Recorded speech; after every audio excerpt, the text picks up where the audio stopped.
Oh, how do you decide on what you want to start? Oh, okay. Oh, okay. That was from previous. Okay, like we have about a few minutes now before it starts. So, yeah, how did I decide on what I wanted to study? I knew I wanted like a career in like service, like the service area. So for a long time, I was torn between like what sort of service do I want to provide lah. Like I could be like a social worker, I could be like a nurse, I could be like a doctor, I could be like a psychologist, etc. I chose medicine because I felt like it could like, really combine science and service. Like in other professions, it was very difficult to see this very intricate like combination of like where science and service like intertwined together. There's like the art of medicine plus the science of medicine.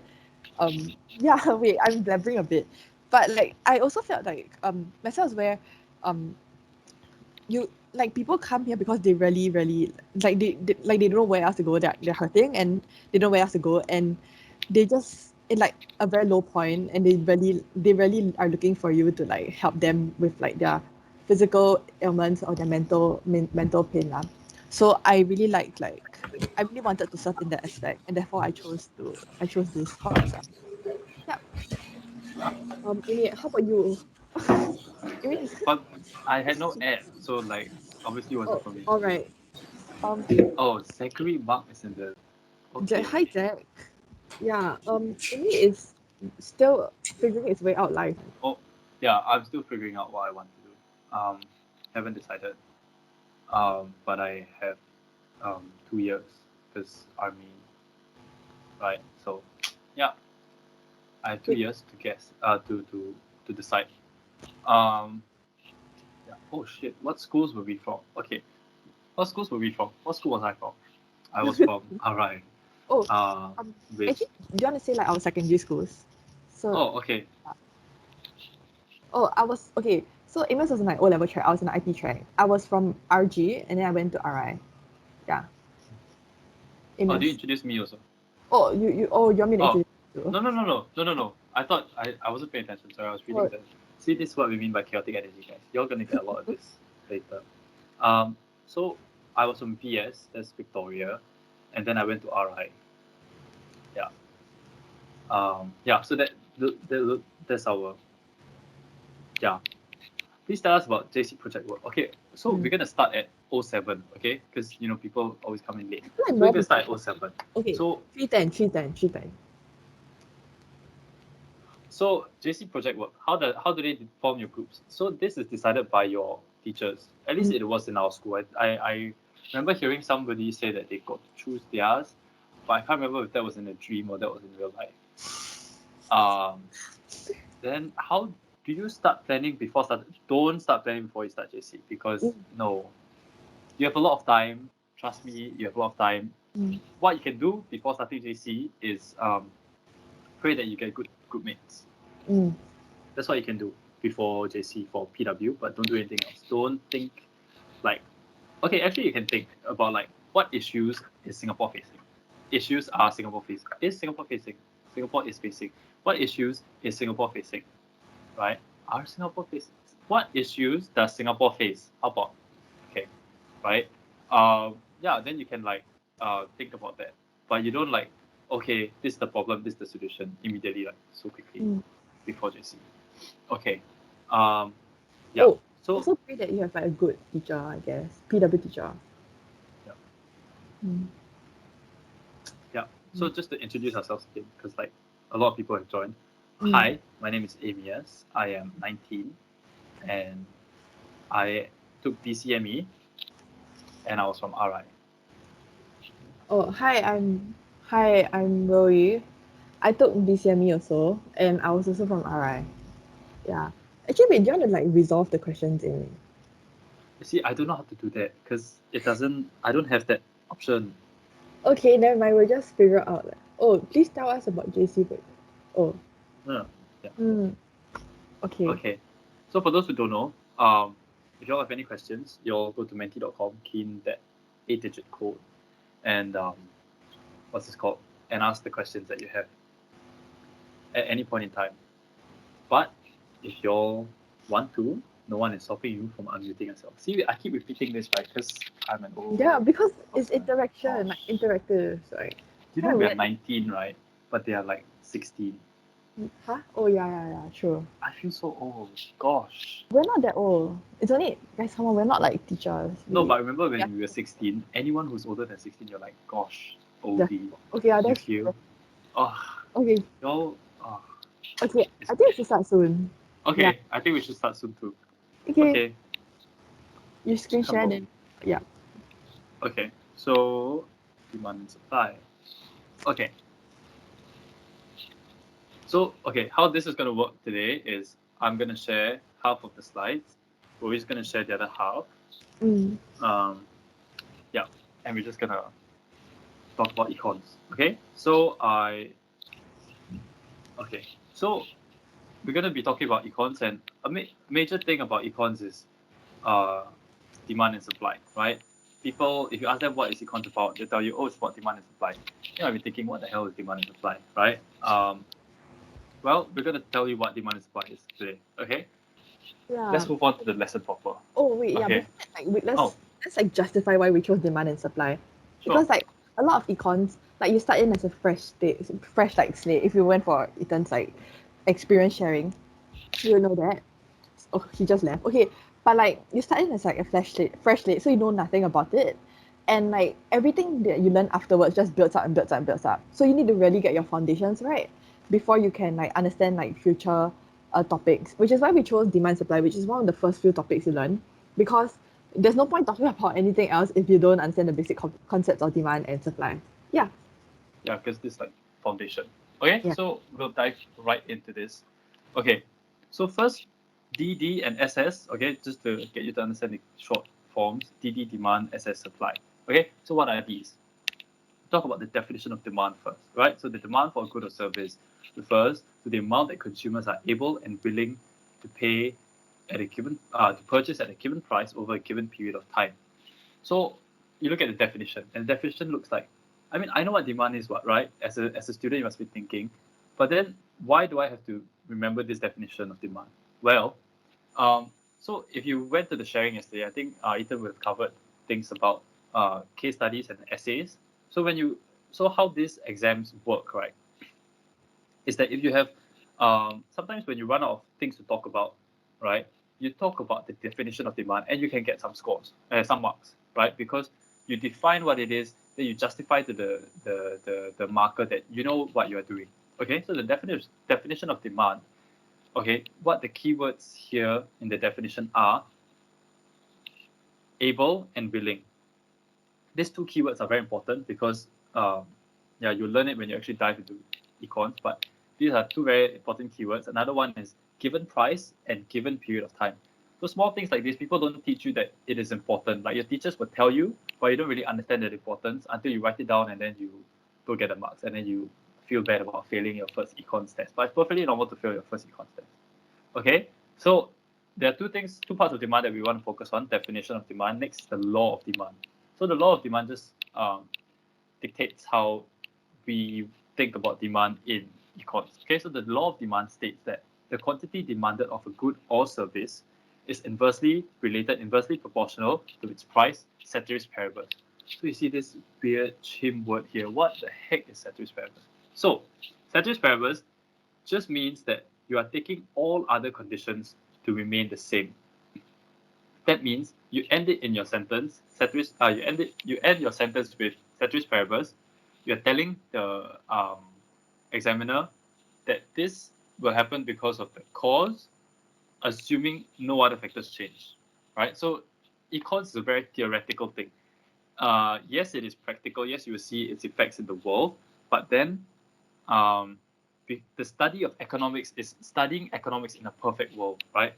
As if no other factors can affect it. But if you learn in the future, after you learn your basic econs, right, which is what you learn in JC, afterwards, when you apply it to real life, you see that, this is what I learned, but this is not really what's happening in real life, because what you learn in your textbook has this assumption, which is ceteris paribus, which is that all other factors except the one you mentioned changes.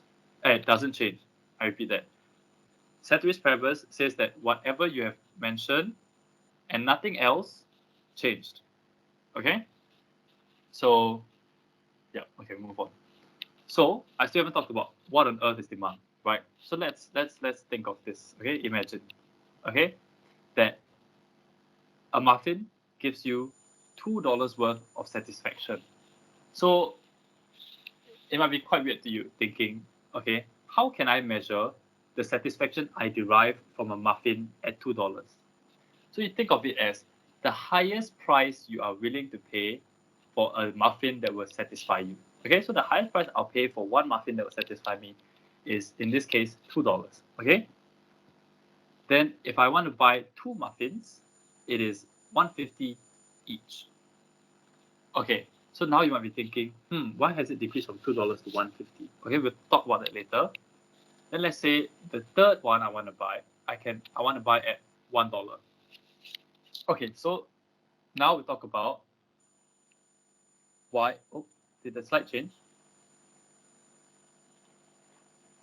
It's at like the utility derived from third muffin slide right now. Right. Also two. Okay. Okay, sorry, it's lagging a bit.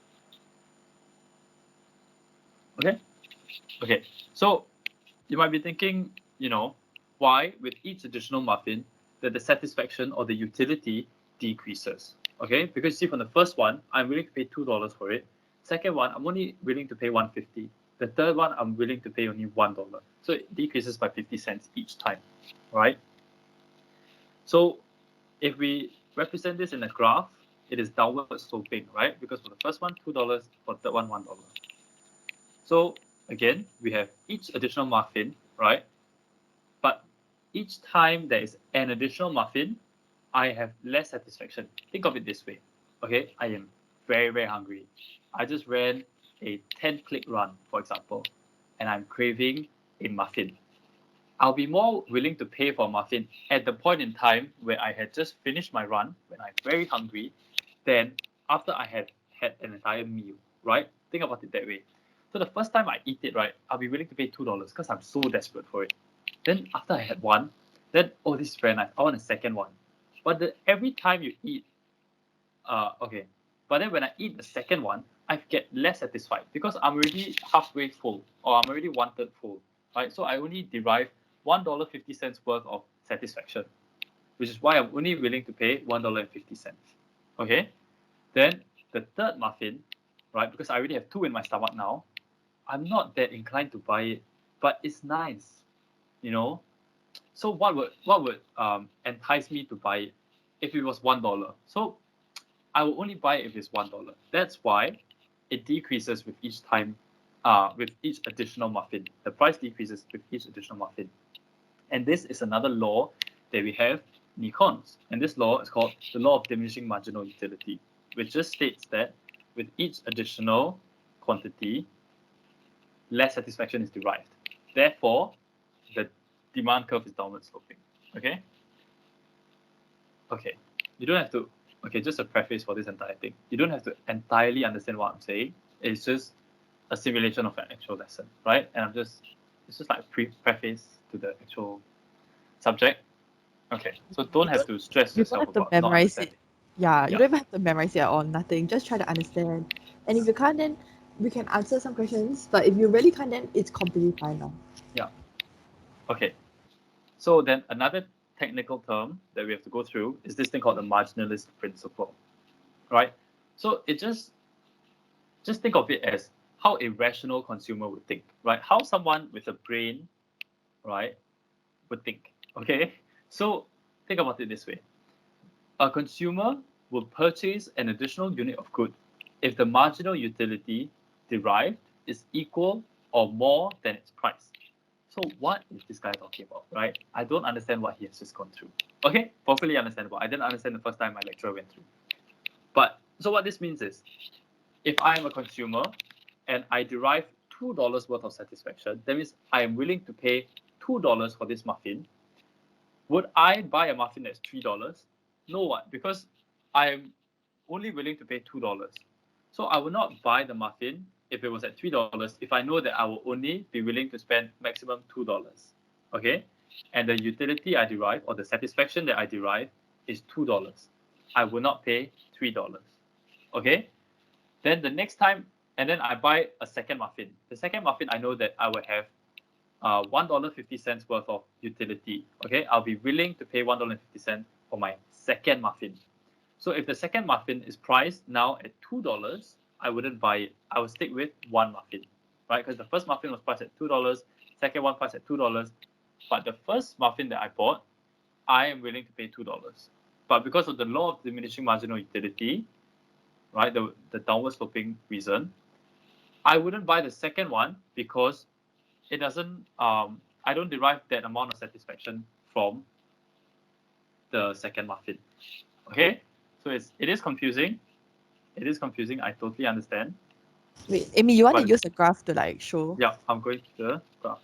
Okay, so, whoops, sorry. Okay, okay. So let's look at this graph. Okay, if at the first muffin, that okay, sorry, let me just. Okay, at the first muffin, the price is $2, right? And I will consume it if I'm willing to spend $2. If the second one is $1.50, I'll be willing to consume it at $1.50. Okay, but if the second muffin is priced at $2, I wouldn't buy it because I don't derive $2 worth of satisfaction. Therefore, I will stop buying it.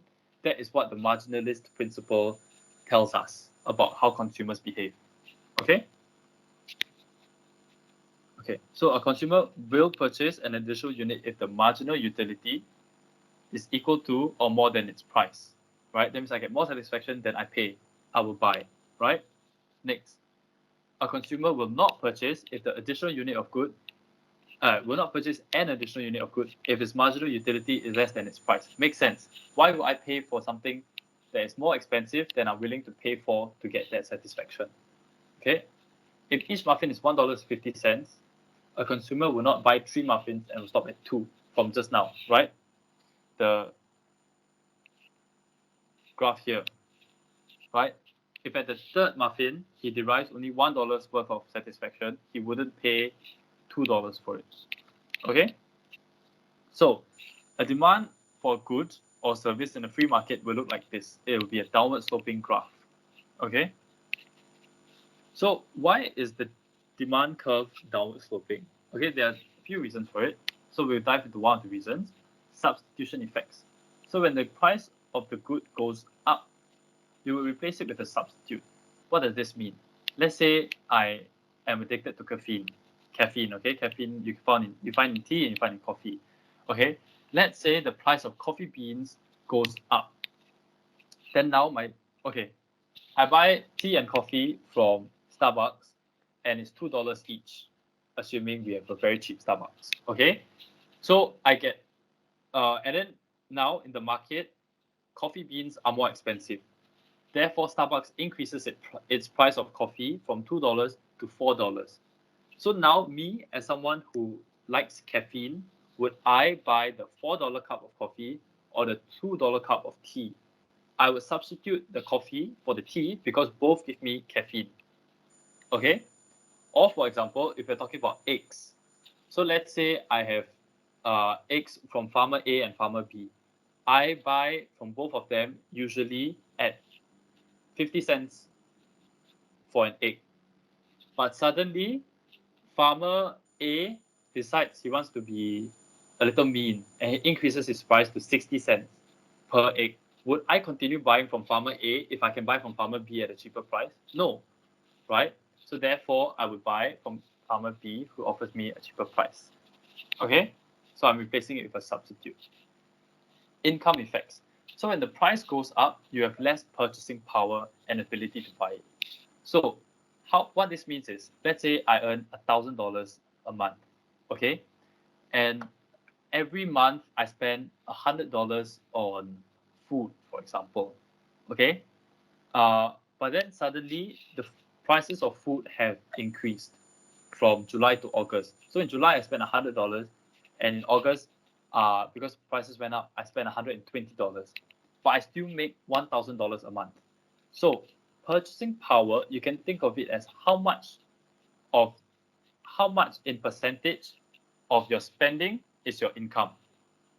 Of your income is your spending.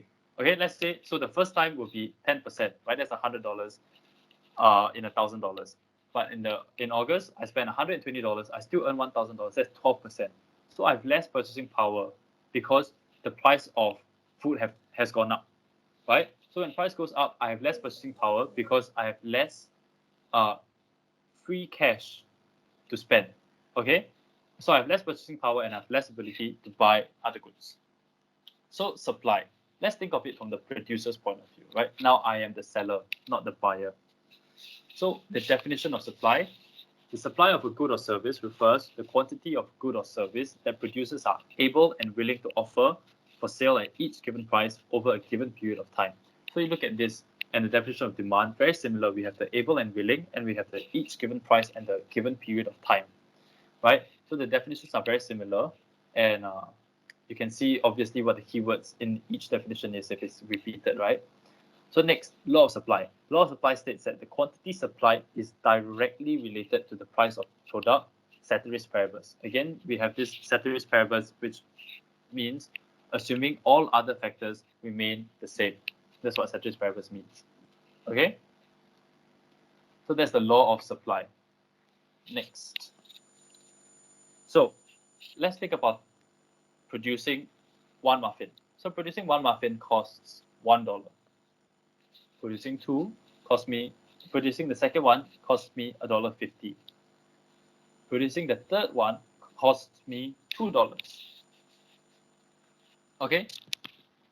So what we see between demand and supply is that there's a difference, right? And the difference is demand is downward sloping, supply is upward sloping, right? So with each additional muffin, the cost incurred from production increases. And this is because of the law of diminishing marginal returns. Okay, so the law of diminishing marginal returns is the opposite, not really direct opposite, but it's opposite of what law of diminishing marginal utility is. Okay, so because of LDMR, the supply curve is upward sloping. Okay, so the marginalist principle from the seller's point of view. So a producer should produce an additional unit of good if its price is equal to or more than its marginal cost of production. What this means, okay? So if each muffin costs $1.50 to produce, a producer would produce 2 muffins instead of 1. Why? Let's go back to the graph, right? So the first one is at $1. Second one costs $1.50 to produce, right? But if the seller can sell it for $1.50 each, he will produce 2 muffins because the first one, you see, it only costs him $1 to produce, right? But he can sell it at $1.50. Of course, he will do it because he will earn a profit, right? Then, if it costs him $1.50 to produce the second one, but he can sell it at $1.50, why not produce it? So he produces it, correct? So that is what the marginalist principle states from the producer's point of view, from the seller's point of view. But the producer should not produce an additional unit of good if the price is less than the marginal cost of production. What this means is, if he can sell it for $1.50 each, right, the producer would stop at selling 2, he won't sell the third. Why? Because we go back to the graph, for him to make the third one, he has to spend $2 of his own money only to earn $1.50 of someone else's. Doesn't that mean that he will make losses? And if you are the rational producer, will you do such a thing? Of course not, right? Why would you want to sell something at a loss, right? So according to the marginalist principle, he will not make the third muffin because the price is less than the marginal cost of production. So a lot of you might be wondering, why not just say the price is less than cost of production? Why add this word marginal? So marginal in econs just means an additional unit, okay? An additional unit worth of cost of production. That means from 1 to 2, the marginal cost of production, from 1 to 2, the increase is 50 cents, okay? And then from 2 to 3, increase is by 50 cents. So there's an increase in the marginal cost of production, okay? Next. Oh, it didn't.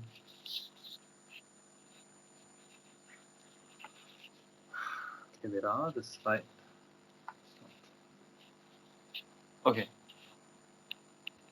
So, supply for good in a free market will look like this in a graphical form. Okay, it'll be upward sloping. Okay? And then now I'll hand the time over to Okay, Chloe. yeah, I'll take over. But then, like, first, does anyone have any questions with regards to what Amy has covered? Because y'all have any questions, wait, Amy has pull up the mentee thingy. Because, Okay. I think if you're already a bit confused here, it might be a little tough to follow later on. Yeah. So I think we'll give you about like 2 minutes ish to answer and to like ask any questions. Then we'll answer. Yeah.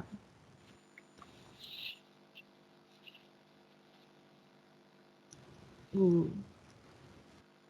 How will you explain scams in? Okay, I think this one we answer at the end because it's not super related to like the actual mechanisms of DDSS. Right. But Yeah. yeah. Any So other? this Yeah, no, you. is a very good question though. It's a very good question. But yeah. More. Okay, sorry, I just realized I used another. Okay. Yeah, this is a very good question.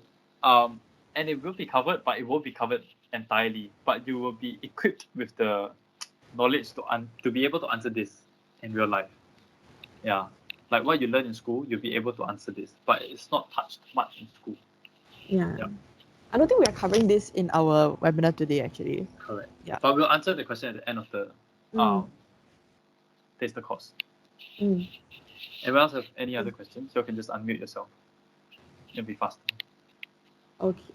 I guess like it's should be okay. Then go back to sharing screen. Okay. All right. Okay.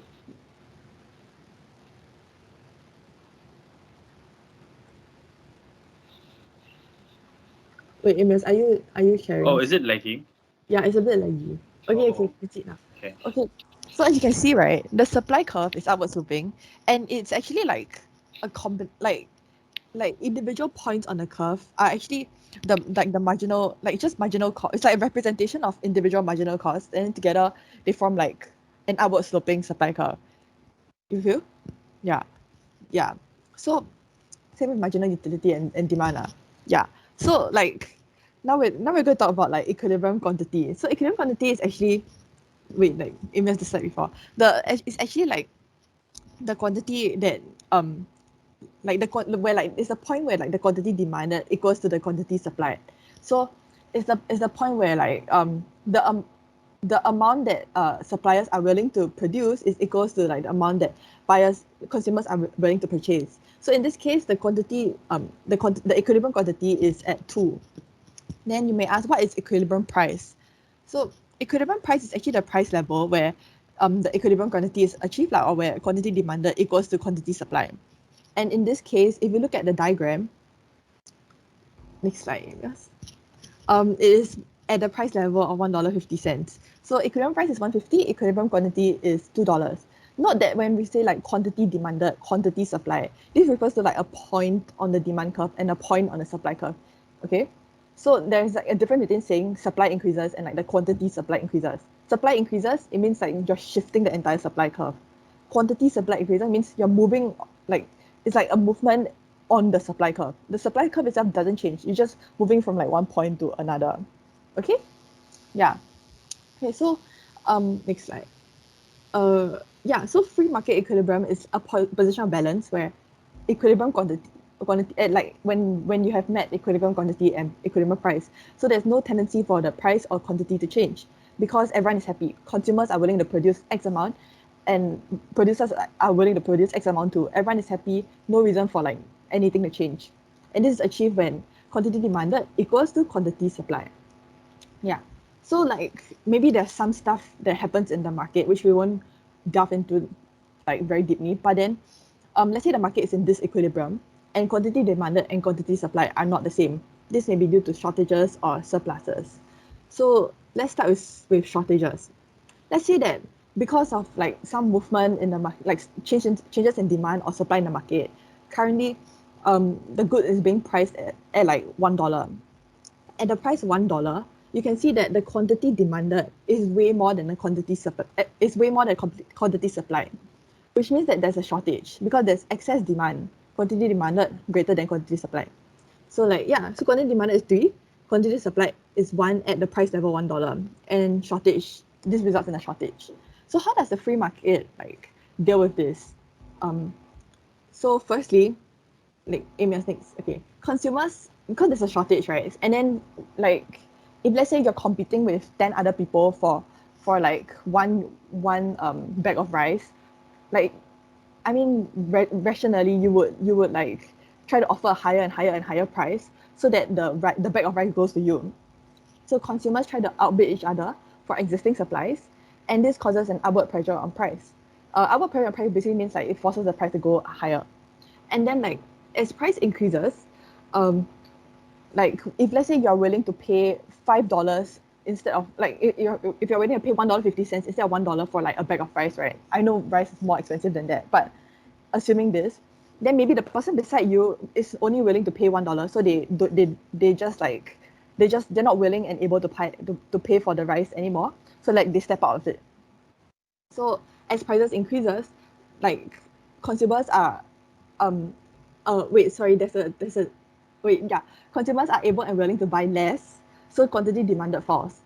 And then at the same time, when prices increases, producers are more incentivized to produce because it's more profitable, they earn more money, right? So quantity supply also increases. And if you can see in the diagram, you can see that the quantity demanded has somehow like increased from 1 to 2, and the quantity supply has like dropped from like 3 to 2. Yeah. Wait, no, sorry. Quantity demanded has dropped from 3 to 2, and the quantity supply has increased from 1 to 2. I'm so sorry. And then in the end, the free market like it just fixes it by itself and reaches an equilibrium quantity of 2 at a price of 150. Yeah. I hope it was okay. And then now there's like the problem of surpluses. So it's like opposite this time. Now we have more quantity supply than like quantity demanded. So at the price level of $2, the quantity supply is 3, whereas the quantity demanded is 1. So we can see that clearly there's way more stuff in stock compared to like the demand, and this results in a surplus. So how does like the free market deal with this? Next slide, Amy. So to sell their surplus, producers begin to lower their prices because there's no other way to incentivize consumers to purchase, other than by like reducing their prices. And by reducing their prices, this increases the number of consumers who are like able and willing to purchase the goods. And therefore, as you can see, the quantity demanded increases from 1 to 2 because more consumers are willing to purchase, and there are more consumers are also able to purchase. And then at the same time, because producers are like selling off like their surplus by lowering prices, they are also earning like less money for each unit of good. So it makes no sense for them to produce the same amount because it's just less profitable. And as a result, they're also less incentivized to produce, and this causes quantity supply to fall. Yeah. Okay. And then so this is how the free market like fixes itself again. So it always reaches back to this equilibrium quantity, equilibrium price, equilibrium quantity of like 2, and equilibrium price of $1.50. Yeah. Okay. So now let's talk about like what causes the demand curve to shift. Remember I said that there's a difference between quantity demanded and demand itself. So now the next few slides, we're going to talk about how like what causes the whole demand curve to really shift upwards. And this is because of non-price determinants of demand, where because you're shifting everything outwards, this results in a movement on the supply curve, like from the pink dot to the yellow dot. Also, I realized that like there like for example DD0, right? It means original demand curve. DD1 means the new demand curve. P0 means original price. P1 means the new price. Q0 means original quantity. Q1 means new quantity. Okay, yeah. That's terminology we use in like econs. Okay, so examples of non-price determinants of demand, right? There are quite a few. Firstly, we have changing tastes and preferences. So demand changes with like different tastes and preferences. If we're looking at the DVD market, right? as you know, DVD is like quite outdated already. No one really uses it. Instead, we use like Netflix, and as a result, because like as technology like changes and stuff, the quantity of DVD that is demanded just decreases, and this results in like a leftward shift of the demand curve, such that it moves from like DD0 to DD1. Yeah, and this is like you can see the curve literally moving leftwards because the quantity demanded falls, the price they are willing to pay also falls. Yeah. Okay. Next is seasonal changes. So now it's like Christmas, right? And then yay, here's the season to be jolly and all. So when you approach like Christmas, clearly more people will want to like purchase Christmas trees. And as you can see, this would increase the demand for Christmas trees. So the demand curve shifts rightwards this time from DD0 to DD1. Other stuff that can change like consumer demand, maybe like climatic conditions.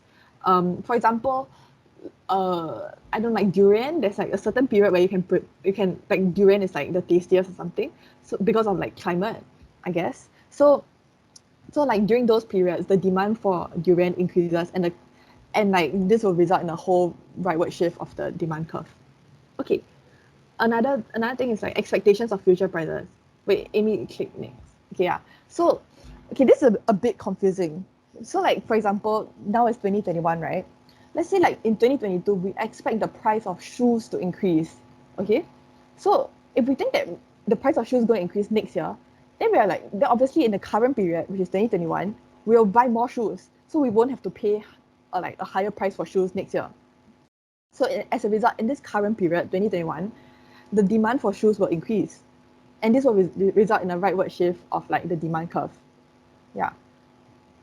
Okay. Then next is income. So income also affects consumers' purchasing power and their ability and willingness to like purchase goods. So for example, if there's like a recession and like everyone's just losing money, they have less ability and willingness to pay for like, for example, airpods, which are like luxury goods, and therefore the demand for airpods would decrease, and this will result in like a leftward shift of like the demand curve. Yeah. Conversely, if let's say in this same recession, and then let's consider cup noodles as like inferior goods, as like goods that you would buy when like you have no money. So so like let's say everyone's income falls, um this may still cause like cup noodles to like the price of cup noodles, not price, the demand for cup noodles to increase, because like they have less ability and willingness to pay for like more expensive stuff, like maybe I don't know, rice. Is it cheaper or more? Yeah, maybe.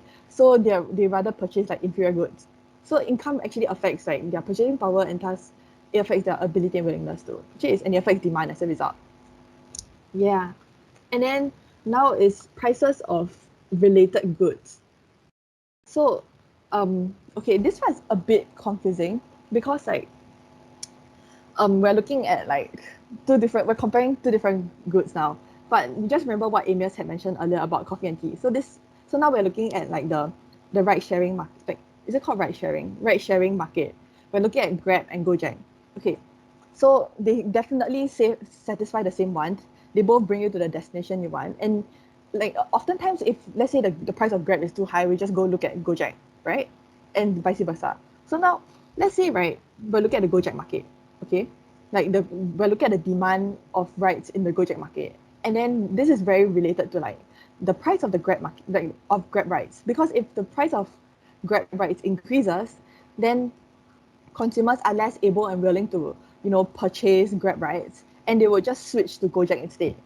So this increases the demand for Gojek, and this will cause a rightward shift of like the demand curve for in the Gojek market. Yeah. Another thing about like prices of related goods is like complements. So in this previously we were talking about like two stuff that like competing each other for the same one. Here we're talking about two stuff that are jointly demanded together to satisfy a want. So let's like look at film cameras and like the film camera roll, since like it's like it's the in thing right now. So let's say the prices for film cameras the prices of film cameras increases, right? Then obviously like people are less able and willing to buy film cameras. And then if you're not going to buy that many film cameras, then you wouldn't also buy film camera rolls, right? Because together they satisfy the same one. So if you don't have like film camera, there's no point for film camera rolls. So as a result, the demand for film camera rolls will fall, and this results in a leftward shift of the demand curve. Yeah. Okay. And then another thing that affects, like that causes shifts in the demand curve is like derived demand. So this is actually very similar to, like, it sometimes can get a bit confusing because it sounds like a lot like complements, but bear with me. So demand for factor of production, in this case like labor, depends on the demand for the good using it. So let's say like the demand for like houses and buildings increases, right? So like in order to meet this increasing demand, you build more houses and all. And this means that you'll require more factors of production, which are like labor, land, etc. So in this case, because you require more land, we require more labor, you'll hire more people. Oh, sorry, like I realized like the axis is wrong. It's quantity of labor. But so if you hire more labor, like you hire more people, the demand for labor increases. So the difference between this and complement is that where complement is like they are jointly demanded, this one is more of like this is used to make something else. Labor is used to make buildings. It's like, how do I put it? It's like if you go to Yakun, you eat kaya butter toast, right? Kaya butter come together, but you don't need kaya to make butter or anything. It just come together. This one is more of like you really need the labor to make the land to make the building. You need the land to make the building, and that's actually what factors of production means also. So yeah, next is government policies. Direct tax on like, or it's like a tax on consumer income or wealth. And if let's say the amount of tax increases, right, this reduces households' disposable income because they'll have like less money after being taxed up. And as a result, they're less able and willing to pay for like a good that they will normally pay. So the demand curve for like a random good would just shift leftwards. Yeah. And another government policy would be direct subsidies. So there are payments made by governments to directly on consumers to increase households' disposable income. So for like low income families, government gives out like cash to them to increase like their ability to pay for like necessities such as like food and stuff at NTUC. And as a result, because they are more able and willing to pay, the demand for example, rice at NTUC would increase as a result, and this would cause a rightward shift of the demand curve. Yeah. And then so that's what about supply. There are also non-price determinants of supply that cause a shift in the supply curve instead. And the shift in the supply curve will end up causing a movement along the demand curve. But because of like time constraints, we will not be delving into like the non-price determinants of supply. Yeah. So instead, I think our presentation ends over here. Wait, next slide. We show the Discord QR code.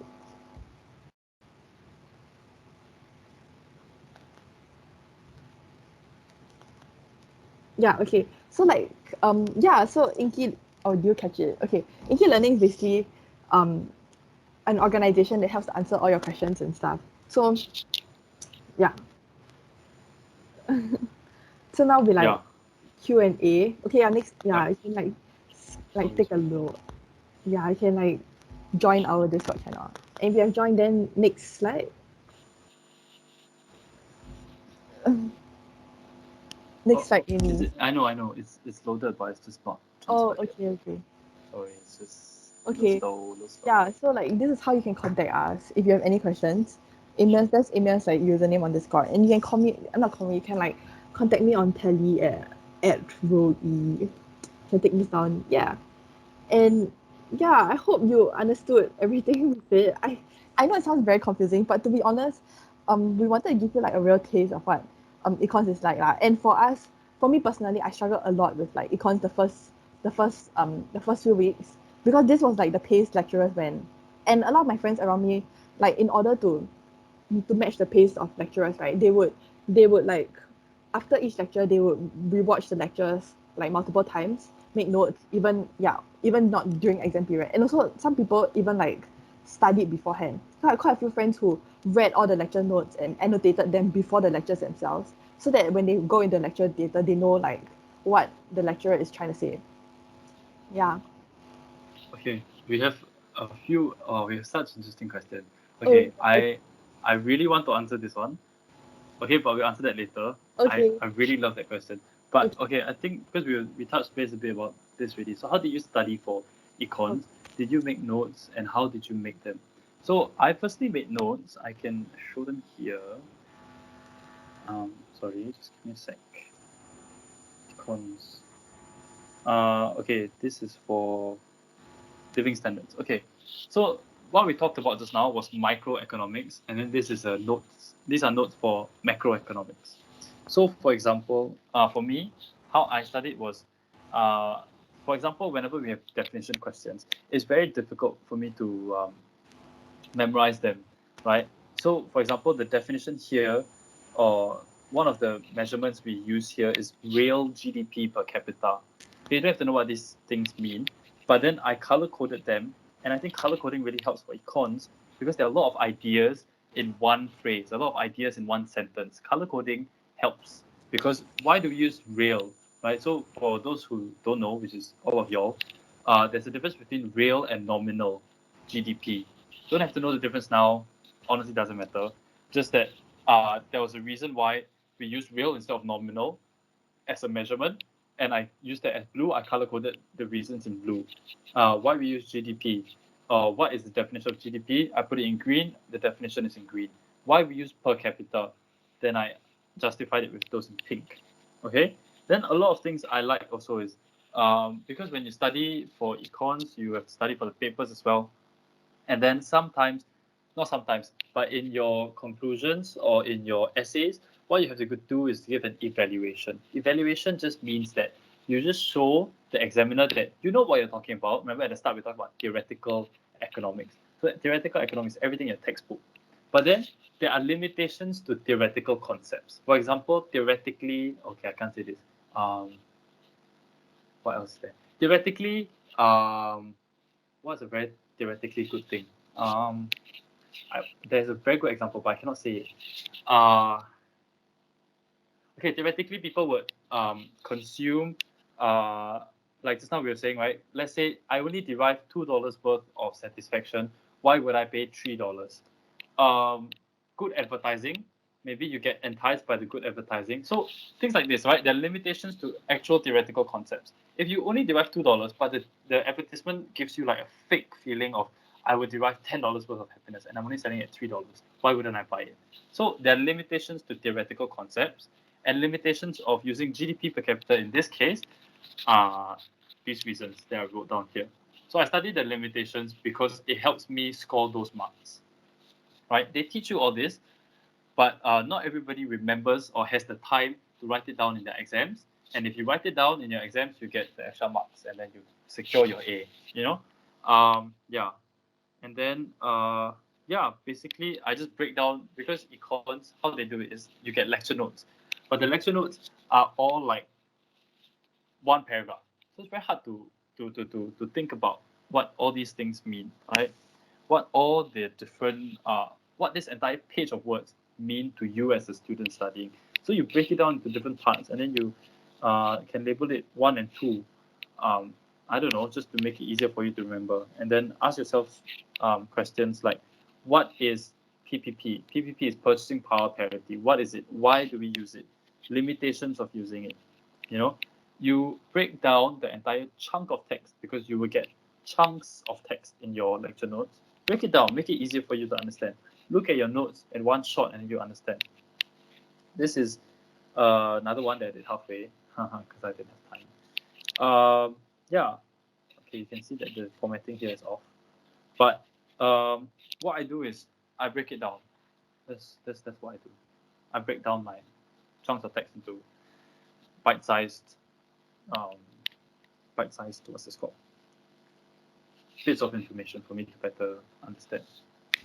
For me also, I think it's very important to like break down because you have like a lot of notes. For me, I broke it down in terms of like diagrams. I would draw out diagrams, draw links between them, and like make mind maps.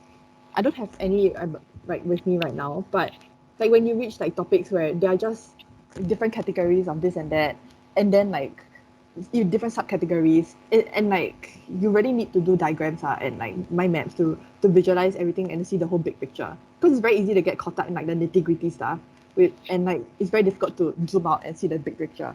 So yeah, that's something that you should take note. Do diagrams, mind maps. Yep. Yeah. Mind Okay. maps help a lot. What Yeah, other so questions? what other questions for them? Okay. Wait, Uh, what were you gonna say? no, nothing. Oh, okay. Oh, if I can. Okay. Since econs we learn in school only teaches about economics in the perfect market, to what extent does learning econs in school help one with day trading skills slash strategy? Doesn't help you at all. It gives you okay, I guess it does help. Okay, day trading and what right? It helps. How does it help? It helps you understand how the market as a whole works, but there are a lot of things within day trading or within trading, within investing that are not covered in economics, but rely on the fundamentals of economics. Okay, I would say it helps you 5-10%, right? It builds the foundation, but a lot of technical terms that you have to learn about trading, a lot of terms you need to learn while investing, you don't learn in econs. But it does help build your foundation and understand. So yes, it does, and it teaches you about a perfect world. But that is what people. Um, it how do you say this? It does teach you about the perfect world, but it also teaches you about um, the not perfect world. So it does help, but not a lot. Yeah, is what I would say. Okay, then let's go to the scams question because that was one of the first questions that came in. So how would you explain scams in economic terms? Why people end up buying way overpriced stuff? So scams, okay, why we study, okay, so econs. Again, right, we're talking about perfect world. So we are assuming that everybody is a rational consumer. So rational consumer means that they abide by the marginalist principle, which we were talking about just now. Okay, which means that if the price is over what they, over the utility that they derive from that what's this called, from that object, from that good, they will not buy it, correct? But then scams, they lure you to buy it because then they make you irrational. They give you untrue information about the product. Therefore, you overestimate the utility that you derive. Therefore, you underestimate the utility you derive, and then you pay higher or lower prices depending on what the scam is trying to get you to do. You know, it's listed here because I feel like we are taking up the next time Yeah, I slot. think we're taking up the GB guys time. Okay. Maybe we. Do Oh, you know okay. how to? Okay, you figure it out. Then I'll answer the. Can?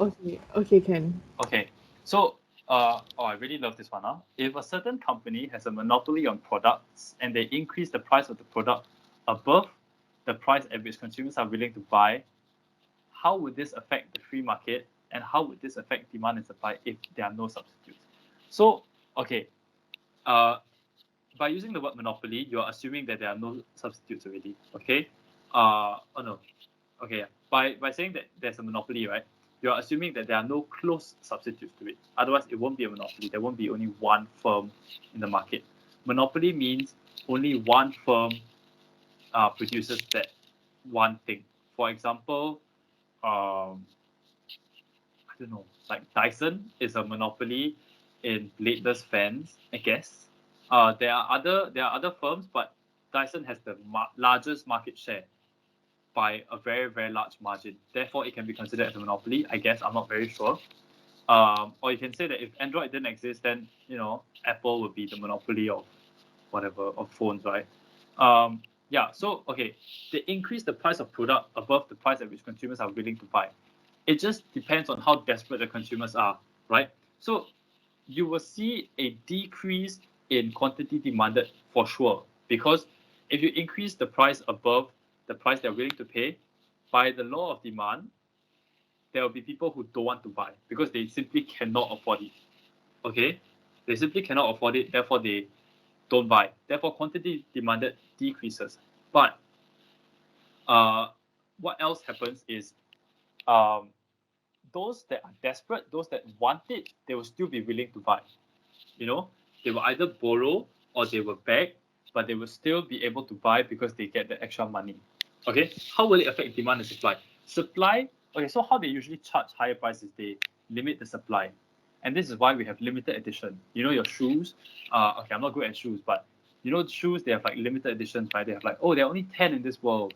So of course they can charge a very high price. And how that affects supply is they restrict the supply. So for example, they are actually able to produce 10,000, but they only want to produce 10.